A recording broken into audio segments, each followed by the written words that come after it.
Welcome to another RDWorks Learning Lab.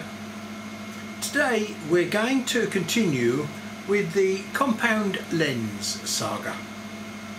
Now I think we're coming towards the end of it because there isn't a great deal more that we can explore. The only thing that we've got to do eventually is to compare my results with those that Thunder Laser claim for their compound lens. Now last time we started to do something fairly unconventional with lenses. We were going outside the conventional laws of optics.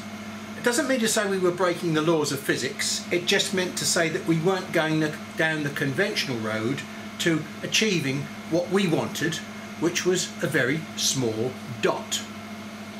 Now these dots have been the bane of my life for the last, I don't know, 6 months. We've been chasing these damn dots around, and I think we're eventually coming to a physical limit. And upon my return from holiday, I find this is waiting for me. It's a 1-inch lens, plano convex. Now that doesn't mean to say I'm going to use a 1-inch plano convex lens to get a very small dot. Far from it. I'm going to use this 1-inch plano convex lens to disrupt the path of rays into a second lens. Now, for those that just jump in and out of this series, you will have missed a great deal about what I'm trying to do. But even so, it is quite technical, and what I imagined in the last session might take a little bit of understanding for quite a few people. So what I'm going to do today, before I start on testing and showing you how I go about mapping the actual focus point, and I don't mean finding the focus point, I mean mapping it.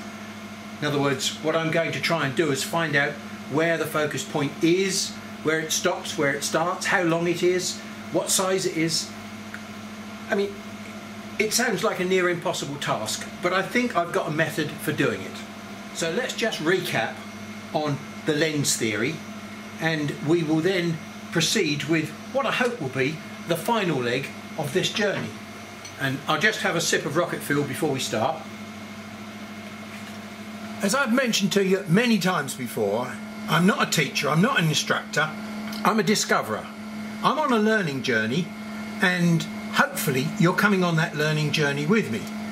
I'm certainly not an optics expert in any way, shape or form. Apart from my basic physics when I was at school just after the floods, something BC, that's all I'm relying on. My basic engineering skills and some scientific knowledge that I've acquired throughout my life. So the first thing we start off with is a lens which is called a plano convex lens. Now plano convex lenses are generally what are supplied with these machines because they're the cheapest lens, but they have got a little bit of a weakness. And the weakness is when the rays come in straight like this, which they do from the laser beam, they get focused down to a point that we know as the focus point. But when you look at this focus point here carefully, and I've enlarged it here, you'll see that the rays from the outside meet and cross over before the rays from the centre part. So the centre part has got a different focus point to the outer part. So it's very difficult to get the power concentrated into one specific spot. So when we set the focus point up on this machine, if we go above or below the focus point, we get less energy density. This produces an energy density over a slightly fuzzy length. It's not, this is what I call fuzzy focus. It's not, everything doesn't converge together at the same point. That's caused by this spherical shape here, causing the rays to take up a different position when they hit this plane edge underneath, and we get different refractions on the different rays. But it does rely on, the basic design of this lens relies on the fact that the rays are coming in a parallel manner like this. But this shape here, which is a spherical shape, causes this thing here called spherical aberration. We get rays coming in at different positions and crossing over at different points because they're at different parts of this sphere when they enter in this manner. The next stage on from a plano convex lens is a meniscus lens.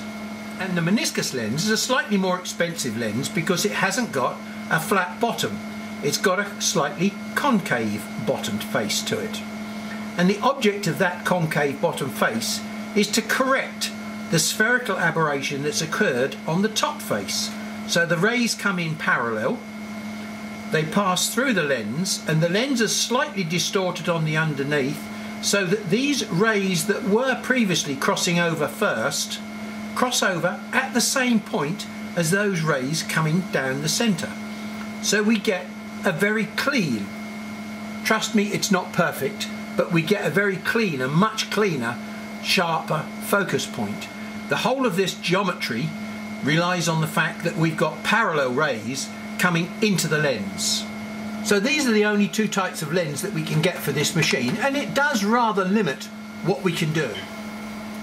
Now, I did mention to you in the last session about this very interesting document from Parallax Technology Inc.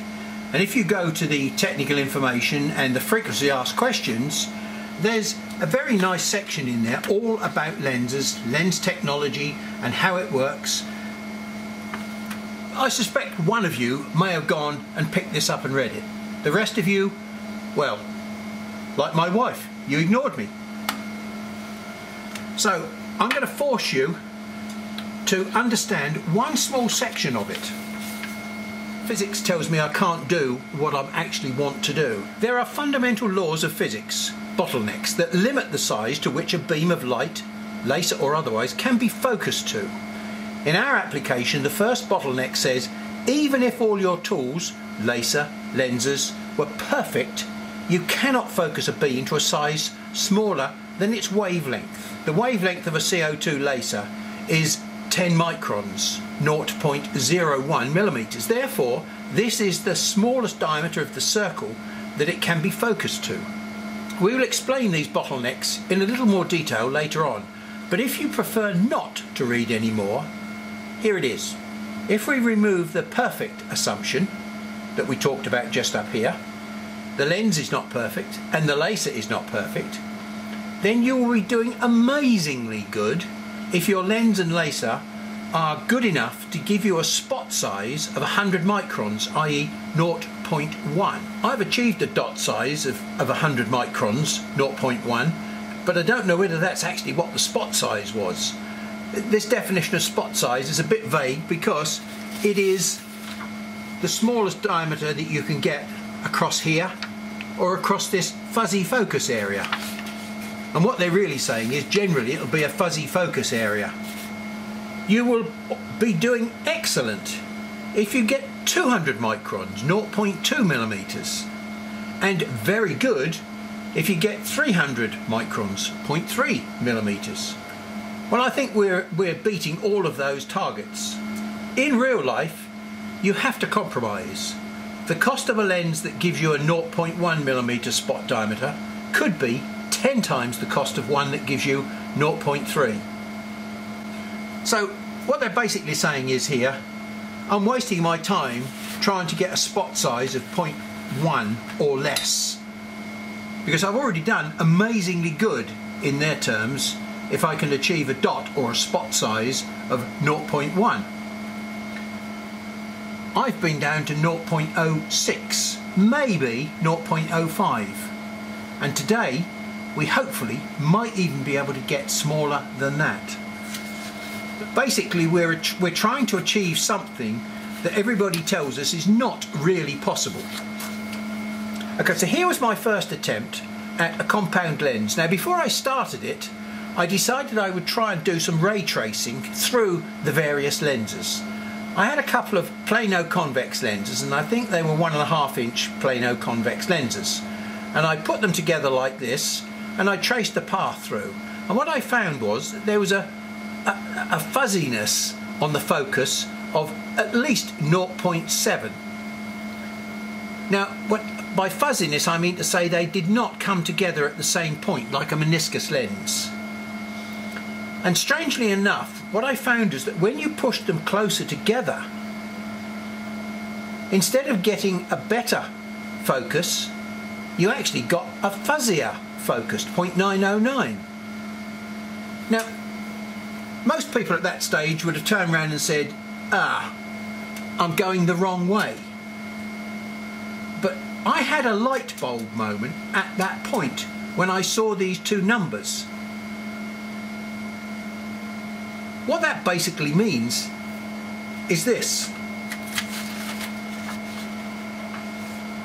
And here I've drawn a grossly exaggerated picture to illustrate what I'm trying to achieve. What I've got is I've got a plano convex lens here and a meniscus lens here. This meniscus lens has been designed to create a perfect focus point, or as near perfect as possible focus point, from parallel rays coming in. Now if I don't have parallel rays coming in, then I'm actually destroying all the benefits of having a meniscus lens. From these pictures here, I was able to increase this fuzziness. Why on earth would I want to increase the fuzziness? You're actually trying to improve the fuzziness to make it a good focus. Yeah, as I said, that's the way that most people would think about it. But my brain is full of maggots, and it doesn't always work the way that most other people's brains work. And I saw this light bulb moment whereby, can I exploit the advantage that normally exists with a meniscus lens and turn it to my advantage by disrupting the light beam? In other words, if I put a plano convex lens in front of a meniscus lens, what happens? The rays do not enter parallel anymore. They enter at an angle. Now, entering at an angle means that this secondary face on the meniscus lens is no longer putting in the correction that should be there for parallel rays. And so consequently what will happen is this secondary face will distort the rays and send them off in all sorts of strange directions. That is absolutely amazing, because when we pass down the centre, there is no effect at all. These rays are still virtually parallel. And so consequently what that means is the centre section will project further forward, a lot further forward, than the rays from the outside. The rays from the outside will cross over earlier, as we've shown here, and the rays from the centre will stick down here. You say, well look, that's absolute rubbish, because look at the shape of the focus point that you've just created. It's a funny diamond shape. I've got one focus point here for the rays that come in from the outside, and I've got one focus point down here for the rays that come down the centre. Perhaps it will make more sense if you saw the other piece of the light bulb that I envisioned. And that is this. Here we've got our beam coming in, but the energy density in that beam looks like this.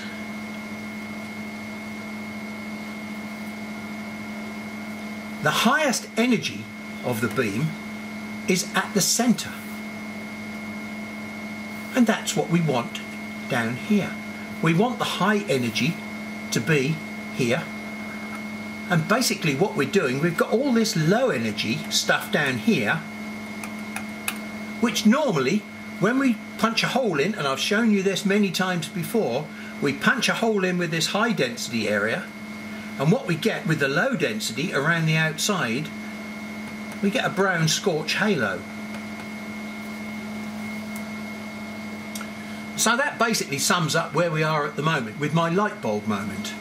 I envisioned the fact that I could see this high energy density being filtered basically and used at this point here, and all this low energy density, which was low anyway, gets filtered out and made even lower in this area around here, where it's not going to affect us because there isn't enough energy density to damage the part that we're trying to damage.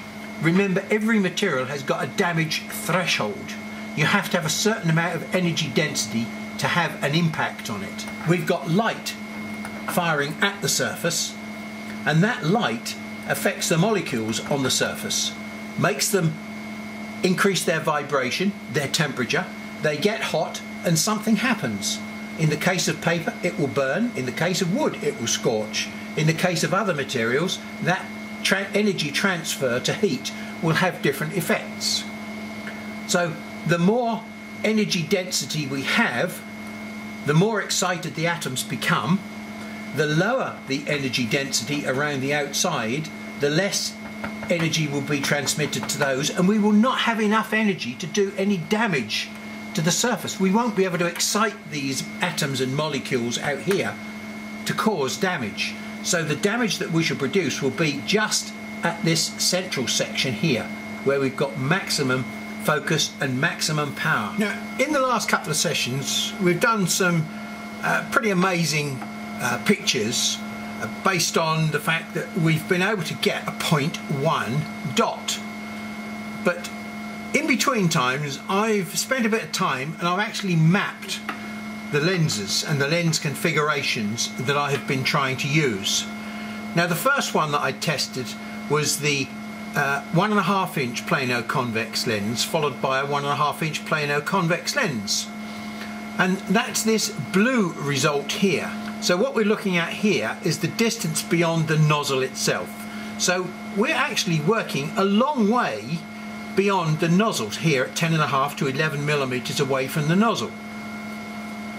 Now, for cutting, that's not a good thing, but for engraving and putting dots down, that's an excellent move to be further away from the nozzle itself. Now, what we found was that we could get this blue set of data here. Basically what we've got, this is the shape of the, as I said, I don't want to call it a focus point because there is no focus point. It starts to go really rubbish here once we get closer to the nozzle.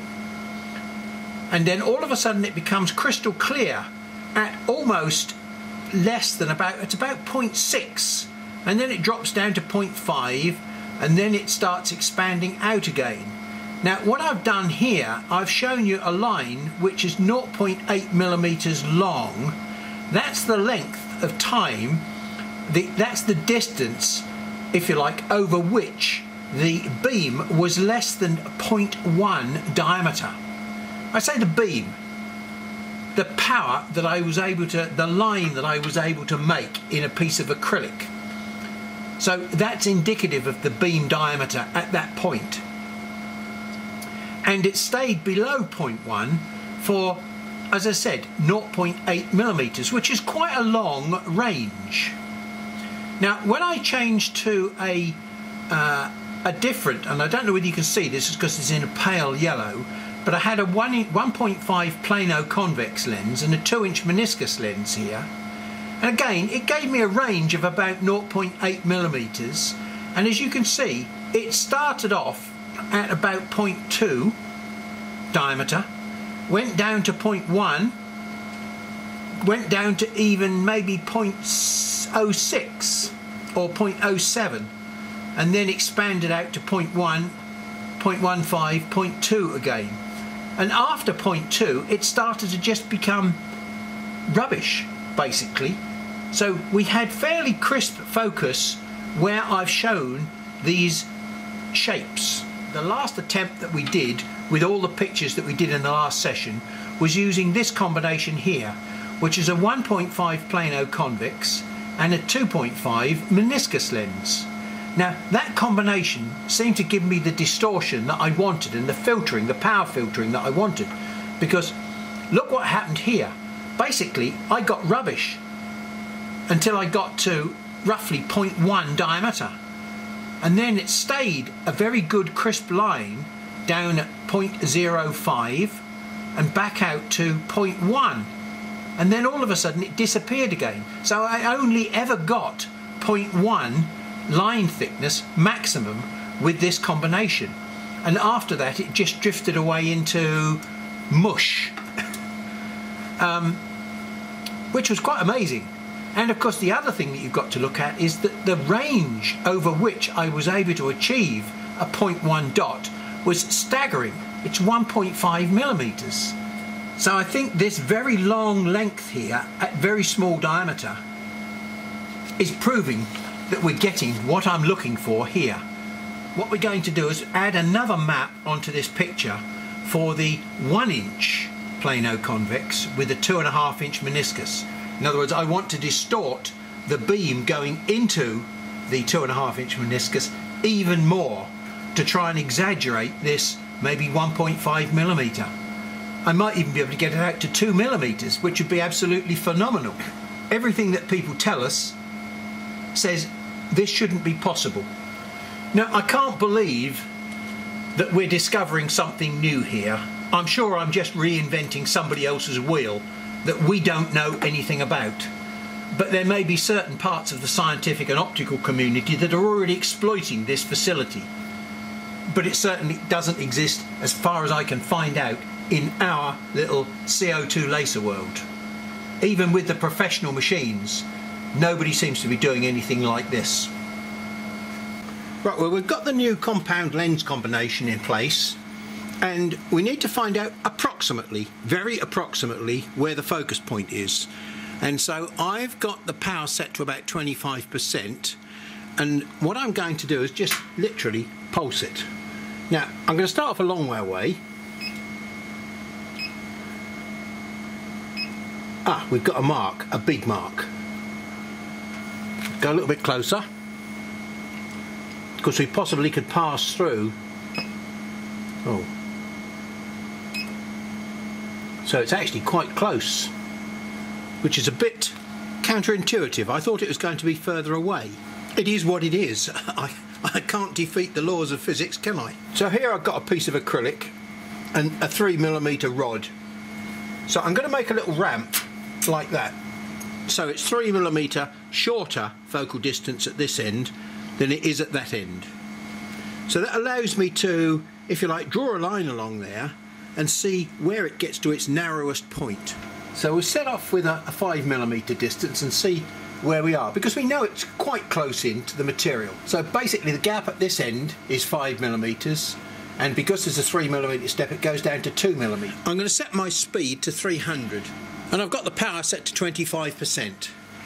We can't do both things at once. What we've got to do is find out whether or not we've got enough power in the lens to put a line on here. So we'll first of all experiment with the power or the speed, because the speed will give us control of power as well, if you remember.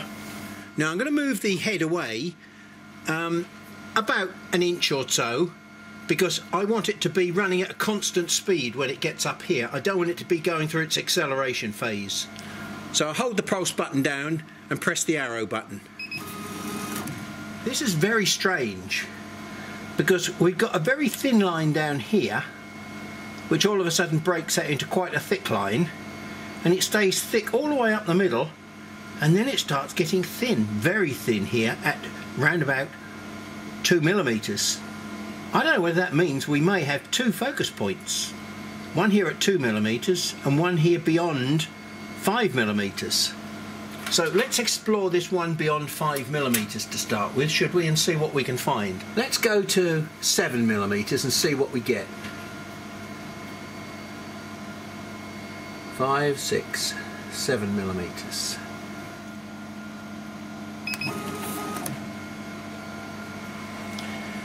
Okay, well, right, we've shaved the front off the nozzle there now, so that we've got, I don't know, probably another 2 or 3mm that we can play with. But of course the hole in the end has grown to an unacceptably large size. But hey, we'll give it a try. So we'll drop our meniscus lens in first, then the O-ring, and then we'll put the 1 inch focal length on top, followed by the little washer that keeps it in place. I have got the ability to adjust my valve down inside there, my leak valve, to make sure I've got plenty of air assist now that will protect the lens. I'm going to set it so it's just about not touching at the top here.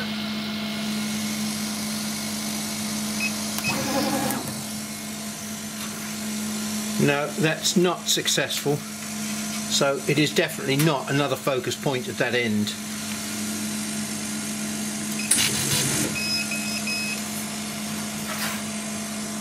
Sorry, those are 0.2 dots. Let's ramp the speed up, shall we? No, the dots are getting smaller, but because we're running faster, they're beginning to merge into each other, so I need to decrease the power. So now we'll decrease the power from 16 down to, let's just say 12%, and see what happens. Well, they're quite nice dots, but we're running too fast now, so let's slow it back down again.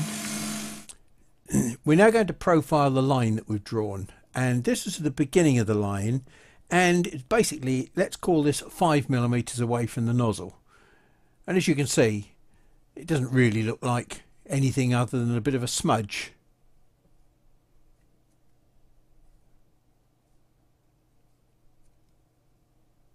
We're gradually getting a bit of character into it now.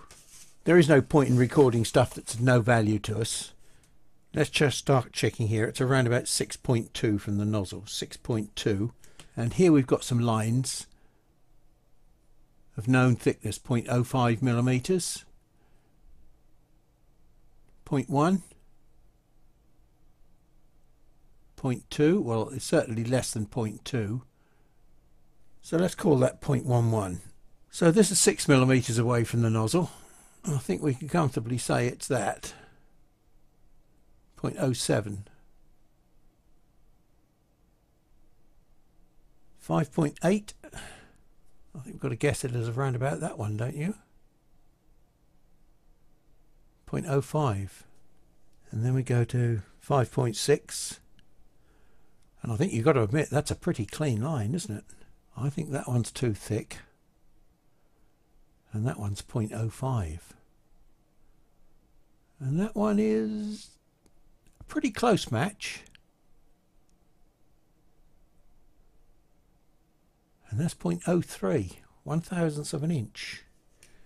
So let's push on and go down to 5.4. The same? Yeah, let's call it 0.03. 5.2 to 0.05. And here we are at 5. And I think we're really beginning to lose it there, because it isn't really a line, I don't think. That's we'll put it there, we'll measure it, but it must be 0.2 at least, I should think. Not quite. 0.15 maybe. 0.15. So there we go. That's how I map the line thickness.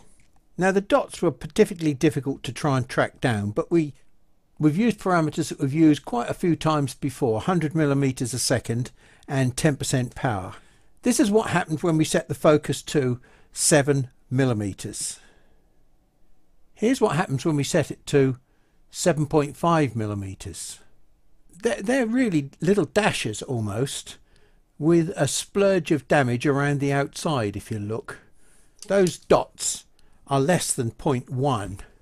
And in fact, let's check them against a line. The line in the center of the picture, that's a 0.05 wide line. And I think you'll agree that the dot on the end of that line there is, although it's a dash, it's about 0.05. It's the next one that's right on the edge of the picture there on the right hand side is in fact a 0.07 line, and the dots are smaller than 0.07. So I think we're going to have to call those as 0.05 dots. Now that was done at 7.5mm distant from the nozzle. The one below it, the splurge, was done at 7mm. And the one that I'm now going to show you was done at 8mm. So it's extremely sensitive to distance. I think what I'm doing, I'm just kissing the nose of the energy density. Drawing a line shows that we can get down to as narrow as 0.03. But putting down a dot, we can just about make 0.05 if we're very careful with the settings. So that seems a little bit sensitive. We've achieved a 0.05 dot, but it seems very, very sensitive. Now we did run one final test on anodized aluminium, and here we've got dots that are comfortably 0.1. So we'd be able to achieve a 250 dot per inch resolution picture with that comfortably.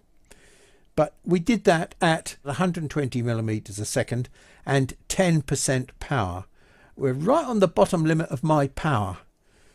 So if I want to decrease the power per dot, what I can do is to increase the speed, and pushing it up to 150 millimeters a second does reduce the dot size, but it also makes it slightly inconsistent, as you can see, because I think we're probably approaching the response time of the high voltage power supply to deliver the dots consistently. As you can see, we've got some fairly small dots there with only just about making it. At the end of the day, we have achieved our 0.05 dot. Now, can we do anything with it? That's the question. Now that I've characterised the latest of my compound lenses, to my surprise, it's not where I expected it to be up here. And in fact, it's way down here. Now, it's got a completely different characteristic. First of all, we're down here at 5 and 6 millimeters away from the nozzle. To be honest, I was expecting and hoping that it might be up the other end, further away from the nozzle, which is much, much better for engraving. The good thing is, over a 1.1 millimeter distance, it stays below a 0.1 line. It gets down as little as 0.03, as we have seen. But that does not mean to say we're going to get a 0.03 dot, because it's very important that you understand the difference between a dot and a line. With a line, the power is on continuously, and because we did it up a ramp, basically all we're doing is we're going like this. We're just sampling this section here as it runs up the ramp, but the power is on continuously. So we get to this point here where we get the thinnest element of the line. And it's quite amazing that we get a very long, thin element. When you get a lens with a very small spot size, the thing that goes along with the small spot size is a virtually nothing working length. Whereas with this approach, we seem to have a very long working length for a very small spot size. So as you can see, we've got 1.1 on this lens, the latest lens. The best lens that we had was this 1.5 plano convex, followed by a 2.5 inch meniscus, where we had a 1.5 millimeter length of working below 0.1. That's 0.1 thickness of line. And in reality, we were able to achieve a 0.1 dot easily. This was not easy to get a dot. And the best dot that I was able to find was somewhere in the region of about 0.05, which is still just about the target that we wanted to get to. Now, to test this lens, to see whether or not we can get any sort of result from it, which I'm a little bit doubtful of, but hey, we can all get it wrong, can't we? I'm going to run this at the settings that it looks as though I might be able to achieve, which is 120 millimeters a second and 12% max min power. Now, I'm going to run this at 500 dots per inch. You can see 508. I've actually selected a 0.05 dot size, and I'm using a Jarvis dither. Now, there are only certain types of material that I think you'll be able to do this on. My favourite would have been anodised aluminium, but I just don't have any anodised aluminium left. Why anodised aluminium? Because there's a tremendous difference between the melting point of the background, which is white, and the temperature that's required to just pull out the colour dye that's on the surface. Because of this large damage threshold difference between the dye that's on the surface and the background, there won't be any signs of overburning if there is overburning. But I might be able to get the resolution that I'm looking for. In the absence of anodised aluminium, I've done a bit of a cheat. And what I've got here is a block of white marble that I had for my previous experimentation. And it's a cream marble, really, but I have sprayed it matte black. And I'm hoping, and to be honest, it is looking half reasonable, that I will be able to just perform the same trick as I would be able to with anodised aluminium, i.e. just take the very thin layer of paint off the surface and leave the white background behind, because the white background won't get damaged by overburning. Now, whether I've got enough power in there to get the detail into it, I don't know. Well, as we can see, we've produced a half decent picture there, but it's very, very dark. There just hasn't been enough power in those dots to remove the paint sufficiently. The dots are so small they haven't actually been able to lift the paint. Now, I could have a go at rerunning that, and I mean, this is a very smooth surface, not a problem at all. All I've got to do is repaint that and do it again, which is a great idea. And I did some tests up here to make sure that I got my very, very small dots, and my dots are somewhere in the region of about 0.05 up there. But I think if I go much more than that, and as I said, that's 120 millimeters a second and 12, I will have a go at trying to put a little bit more power into here. Here I've managed to get another piece of whitish marble with some black flecks in it, but I think that'll do the job. I don't think they'll show through too much. I've decided to increase the power per dot by decreasing the speed, which allows a little bit more time for every dot to form. So I've given it the benefit of the doubt, and I'm going to do this at 500 dots per inch, even though maybe it should be something like about 450. But we'll come back in about an hour and we'll take a look at it again. Well, it's been going for over 2 hours to produce this result. It's still not as good as some of the other results that we've had. It's gradually getting better. We haven't got a white dial basically on that instrument, and the west down here is not very clear at all, and London, I mean, even if I get right up close to it, it's not brilliant. I mean, where there's good contrast, I mean, the picture is superb.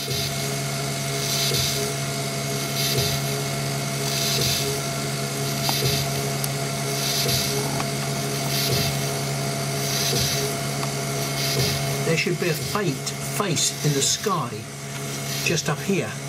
Well, it's not there. There's just not enough power in the single dots to burn through. Now, whether I can put a bit more power into it, I can't say. We could have a try. Well, maybe it's because the surface is a bit rougher. But to be honest, that's even worse than the previous one. There was more white in the previous attempt than there is in this one. Having decided that this latest lens combination was not exactly going to bring us any amazing success, I did decide just before I chucked it all away to see whether or not we could get any results on this softer beer mat card that I use. So here is what I managed to achieve by way of dots. And I think you can clearly see that when we look at that dot in relation to the other dots, they're all very similar, and I think we've got some 0.05 dots there. So I thought, okay, let's go and give it a try and see what sort of picture we get. Okay, so this is pretty good. As you can see, the definition is there. We've got a nice white dial with dark characters. This is done at about 350 or 360 dots per inch, because I've selected a 0.07 dot size to do this with.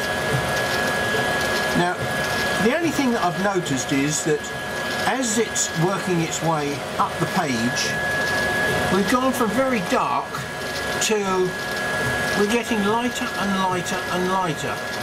Now, I know part of that is the picture, because there is a gradation in the picture itself, but I think that probably if I stop and have a look at the lens, I'll probably find that I've got some contamination on the lens, because I'm basically working so close to the lens now.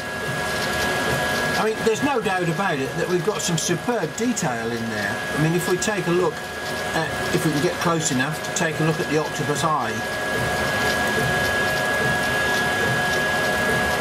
I mean, the amount of fine detail around that eye is quite staggering.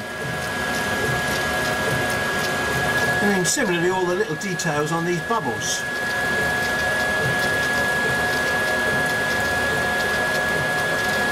I've just got this feeling that there's something going wrong as we work our way up this picture. So I'm going to stop it and we're going to have a look. Yes. I think you can clearly see that we've got some contamination on that meniscus lens. No, it's not heavy contamination, I'm sure. Look, it just wipes off just like that. But yes, it's certainly smoke that's building up on that front face there. So I've cleaned the lens and restored the colour. I mean, the detail here as usual is not bad, but when I feel across the bottom of this picture here, I can feel some 3D-ness. Now these 0.05 dots, I didn't actually print this picture at 500 dots per inch. I thought that was a bit ambitious, because although the dots might have been small, the dashes, which is what I've got across here where it's black, are obviously a bit wider, and it's going to cause overlapping and overburning, and it has done just that very slightly. In fact, if I do this, look, you can see I can rub off the black. So that is definitely overburnt, and that was actually done at a 0.07 resolution, which is about 360 dots per inch. So 360 dots per inch, it looks alright. Is it any better than 250 dots per inch, which we've been very successful at? Well, I don't think so, to be honest. I went back and I produced this picture using the previous lens combination just to prove that there wasn't really any difference. And in fact, if anything, 250 dots per inch is about the limit of what we can sensibly achieve. There's detail missing over here above the eye that is here. There's lots of good crisp detail in this area, and well, when we look in here, we'll see that there is a row of dots or something around the bottom here under the Western London, and it's just not there. So because the dots are so much weaker, you just can't get the energy in to do the burning. Even on this card, which is one of the best materials that I've found for testing, I then decided on just one final change that I possibly might be able to make. And finally, here we've got the results for my final lens configuration, which I will show you in a minute. Now this is at a distance of 7.5 millimeters. This is at a distance of 8 millimeters. And this is at a distance of 8.5 millimeters. Well, they're all pretty good. Obviously the best one I think is probably here at 8 millimeters or even 7.5. As soon as we drop down to 7, yeah, it drops off very quickly.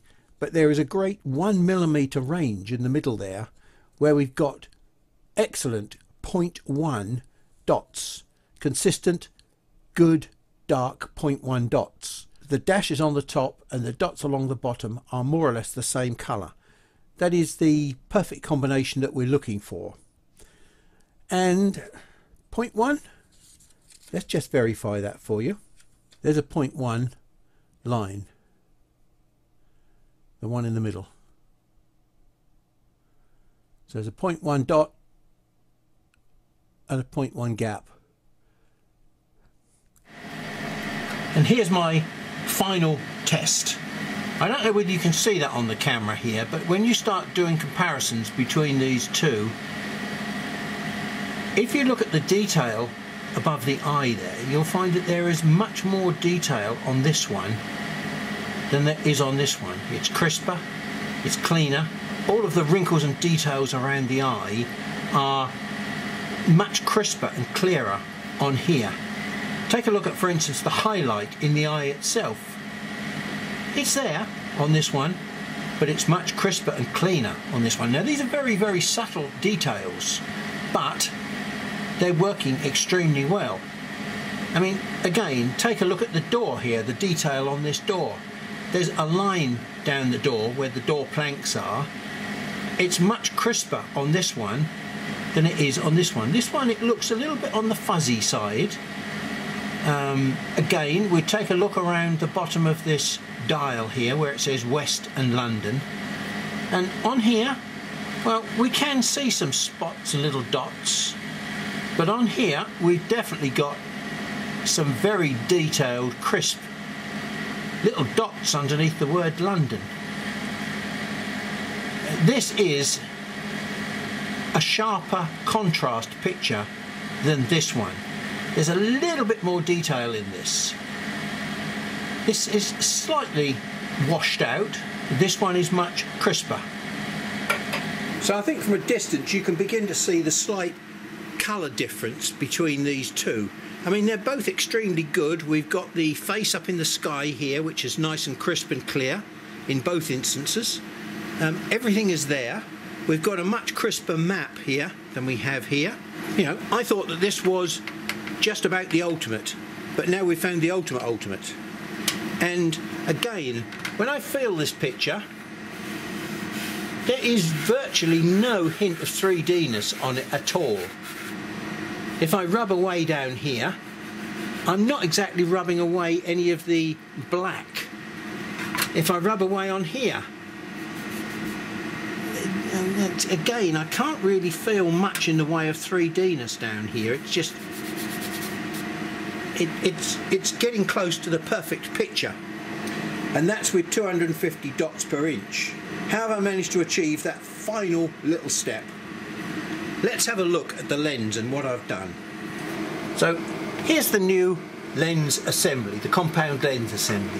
What I've done, I've made myself a little plastic nylon screw so that I don't do any damage to the lens tube, and I can remove this aluminium nozzle now that will be black anodized, and inside here what I've made is a little plastic lens capsule. Now the capsule can be plastic because there's no heat involved, whereas with the nozzle there's always the possibility that we could get some sort of heat in here if you happen to have your beam misset. So we need to make the nozzle of aluminium, but this little capsule that goes inside here like that is nothing more than a little container like that that holds two lenses and an O-ring. Oh dear, now I've given it away. Previously our assembly that was successful was that combination there. We had the 1.5 inch plano convex, then we had an O-ring, and then we had the 2.5 inch meniscus lens facing the work. Now I've changed the layout very slightly, and what we have, we've got the O-ring sitting at the bottom, then we've got the meniscus lens sitting on top of that, and then we've got the 1.5 inch plano convex sitting right up tight against the meniscus lens. Now previously I had this O-ring between the two lenses as a spacer, but now what I've got is a slightly larger O-ring which you'll see works in a slightly different way. So first of all the plano convex lens goes in, and then we've got the meniscus lens that sits directly on top of it, and then we've got this O-ring that doesn't really fit in there, but we will make it fit by squashing it in. And by squashing that O-ring in there, it stops the lenses from falling out when you take it apart. And it also is sticking up just a little bit above the surface, so that when we put this nozzle on, we can push the whole assembly down and tighten it up, and nothing rattles. Everything is nice and stable. So that's the new lens assembly that I'm going to finish up with. This is a piece of polyurethane pipe which is 4mm diameter, and there's a hole in here which is about 3.7 or 3.8 millimeters diameter, and this pipe is a snug fit in there, so you don't need a fitting. And the fact that this is a piece of 4mm pipe going into a 4mm bore pipe is absolutely amazing. I can just plug the two of them together, and although there might be the merest amount of leakage in there, it's not enough to worry us and affect the air that's coming out of there. The great advantage of having a 2.5mm hole is that there's a lot less hole for any debris to come back up out, and as you can hear, we've got a pretty reasonable flow of air coming out of there, which means that the lenses are well protected. But it does mean to say that we've got to make sure that the beam that comes through here is not hitting any of the metal on the sides of the nozzle. So we'll pop that on the nozzle there, and we'll just do a pulse test. And I think you can probably see that that is just about spot on in the centre. Now if it's not absolutely in the centre, then you could make very minor tweaks to this without affecting the overall cutting capability of the machine. This is such a fine tune just to make sure that we get our beam through the centre of that nozzle. Here we are at last, I think, closing a chapter. We've done just about everything we can to get the smallest dots possible. And when we arrive at the smallest dots possible, we find that they're not that useful. 0.1 dots are first of all very achievable with the right combination lens, and they also produce superb quality pictures. So why do we need 1,000 dots per inch? It can't be any more than advertising hype, because the dots are going to be useless if they're 1,000 dots per inch. As we said right from the beginning, all we've been doing through the whole of this exercise is effectively proving that one point. So I think through very practical means we've bounced off a real limit for photo engraving, which is 254 dots per inch. That may change if you can get the right material. For instance, anodized aluminium. We did try black paint on a white marble background. That wasn't that successful.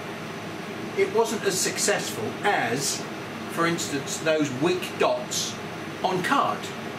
Okay, the result on card was not brilliant either, but it was better than on the marble and the black paint.